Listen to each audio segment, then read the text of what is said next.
In this video, I'm going to give you an explanation of call numbers within ProLib.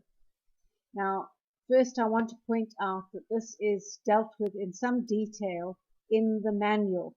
If you click on ProLib manual, it opens up Word, and if you go to page 72 of the manual, you will see that there is a whole section, there we go, on call numbers. So you can read through that in your own time for another explanation. But when you are putting books into the system, you are going to be asked for a call number, and you need to make some decisions about your call numbers in your library before you start capturing books. So if we go into books and we go into accessioning books, you will see here there is a section called call number, and you will see that the call number is made up of 3 parts. Now, a call number is simply the address of a book in the library. It tells the user where the book is to be found, and it is used when you're doing stock take and shelf lists.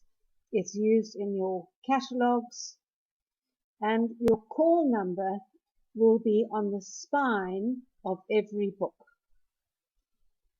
So you will see that there are 3 parts: the prefix, the Dewey, and the suffix. We're going to discuss the prefix first. So most libraries have several parallel collections. So for example, you might have a section for staff books. You might have a section for reference books. You might have divided your fiction up into junior and others. You could have perhaps a separate section on fantasy. You could have separate shelves for picture books. You might have a separate collection for large books in your library. Now, all of those separate parallel collections are denoted by a prefix. You've only got one letter for the prefix, but you have got all the capitals and all the lowercase. So, for example, you might put in a capital S for staff books. You might put in a capital R for reference books. You might put in a J for junior or an E for easy. Those are the decisions that you as a librarian must make. What is important to understand is that the call number, specifically the prefix, denotes where the book is to be found in the library. So it denotes position in the library.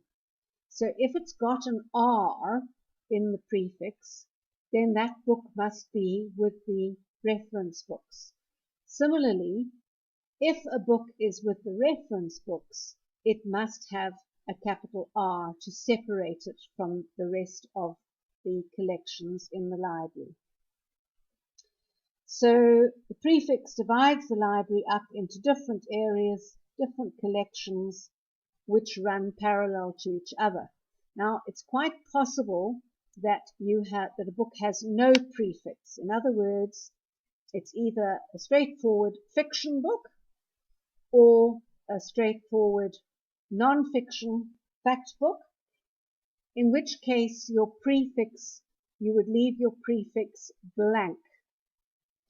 Now, if we go on to the Dewey part of the call number, that is fairly self-explanatory. When you are putting in the Dewey number, you have 3 numbers before the point and 4 numbers, a maximum of 4 numbers after the point. So mostly English fiction would be listed under the Dewey number 826. Afrikaans fiction would be under 836. So there would be, for those, there would be a blank for the prefix, and then 826 for the Dewey number. The fact books could start at 001.0000 and go up to 999.9999, and that covers all the subjects in the library, and you would need a manual for those. Finally, the suffix is the last part of the call number, and that is the first 3 letters of the author's surname. The only exception to that is if you had an author with just 2 letters, like Mang Ho is his surname, H-O, in which case you would just have 2 letters in the suffix.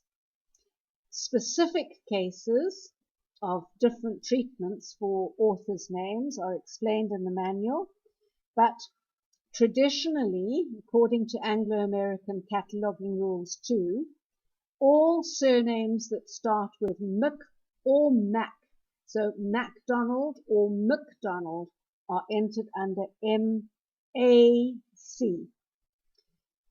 When you have an author who has a double-barreled surname, the treatment for that depends on whether the surname is hyphenated. So, for example, Dick Kingsmith has got a hyphen, so we would put K-I-N for the first 3 letters of his surname. But another author, for example, Laura Ingalls Wilder, is not hyphenated, in which case the suffix would be W-I-L for Wilder. If you have a collection of poetry, an anthology, obviously there is no one author, then you go by the first 3 letters of the title. So if it's poems for children, it would go under P-O-E, the first 3 letters of the title. And that explains your prefix, your Dewey, and your suffix. And you need to write down the prefixes that you have opted to use in your library. Write them down in the front of your manual or in your authority file so that you can get standardization within your call numbers. They're very important for the catalogue so that people using the library can find books. Also important when you're doing the stock take, and very important for the general organization of the library. Those spine labels for your call numbers can be printed out from within the system. So here you will see it says create new code, labels required, and there you can click on that and say whether you want a spine label, whether you want the barcode, and the system can do that for you. So we will deal more with the call numbers when we are accessioning books. In this video, I'm going to give you an explanation of call numbers within ProLib. Now, first I want to point out that this is dealt with in some detail in the manual. If you click on ProLib manual, it opens up Word, and if you go to page 72 of the manual, you will see that there is a whole section, there we go, on call numbers. So you can read through that in your own time for another explanation. But when you are putting books into the system, you are going to be asked for a call number, and you need to make some decisions about your call numbers in your library before you start capturing books. So if we go into books and we go into accessioning books, you will see here there is a section called call number, and you will see that the call number is made up of 3 parts. Now, a call number is simply the address of a book in the library. It tells the user where the book is to be found, and it is used when you're doing stock take and shelf lists. It's used in your catalogs, and your call number will be on the spine of every book. So you will see that there are three parts: the prefix, the Dewey, and the suffix. We're going to discuss the prefix first. So most libraries have several parallel collections. So for example, you might have a section for staff books. You might have a section for reference books. You might have divided your fiction up into junior and others. You could have perhaps a separate section on fantasy. You could have separate shelves for picture books. You might have a separate collection for large books in your library. Now, all of those separate parallel collections are denoted by a prefix. You've only got one letter for the prefix, but you have got all the capitals and all the lowercase. So, for example, you might put in a capital S for staff books. You might put in a capital R for reference books. You might put in a J for junior or an E for easy. Those are the decisions that you as a librarian must make. What is important to understand is that the call number, specifically the prefix, denotes where the book is to be found in the library. So it denotes position in the library. So if it's got an R in the prefix, then that book must be with the reference books. Similarly, if a book is with the reference books, it must have a capital R to separate it from the rest of the collections in the library. So the prefix divides the library up into different areas, different collections, which run parallel to each other. Now, it's quite possible that a book has no prefix. In other words, it's either a straightforward fiction book or a straightforward non-fiction fact book, in which case you would leave your prefix blank. Now, if we go on to the Dewey part of the call number, that is fairly self-explanatory. When you are putting in the Dewey number, you have 3 numbers before the point and 4 numbers, a maximum of 4 numbers after the point. So mostly English fiction would be listed under the Dewey number 826.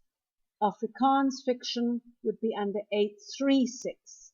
So there would be a blank for the prefix and then 826 for the Dewey number. The fact books could start at 001.0000 and go up to 999.9999. And that covers all the subjects in the library, and you would need a manual for those. Finally, the suffix is the last part of the call number, and that is the first 3 letters of the author's surname. The only exception to that is if you had an author with just 2 letters, like Nang Ho is his surname, H-O, in which case you would just have 2 letters in the suffix. Specific cases of different treatments for authors' names are explained in the manual, but traditionally, according to Anglo-American Cataloguing Rules 2, all surnames that start with Mc or Mac, so MacDonald or McDonald, are entered under M-A-C. When you have an author who has a double-barreled surname. The treatment for that depends on whether the surname is hyphenated. So, for example, Dick Kingsmith has got a hyphen, so we would put K-I-N for the first three letters of his surname. But another author, for example, Laura Ingalls Wilder, is not hyphenated, in which case the suffix would be W-I-L for Wilder. If you have a collection of poetry, an anthology, obviously there is no one author, then you go by the first three letters of the title. So if it's poems for children, it would go under P-O-E, the first three letters of the title. And that explains your prefix, your Dewey, and your suffix. And you need to write down the prefixes that you have opted to use in your library. Write them down in the front of your manual or in your authority file so that you can get standardization within your call numbers. They're very important for the catalogue so that people using the library can find books. Also important when you're doing the stock take, and very important for the general organization of the library. Those spine labels for your call numbers can be printed out from within the system. So here you will see it says create new code, labels required, and there you can click on that and say whether you want a spine label, whether you want the barcode, and the system can do that for you. So we will deal more with the call numbers when we are accessioning books.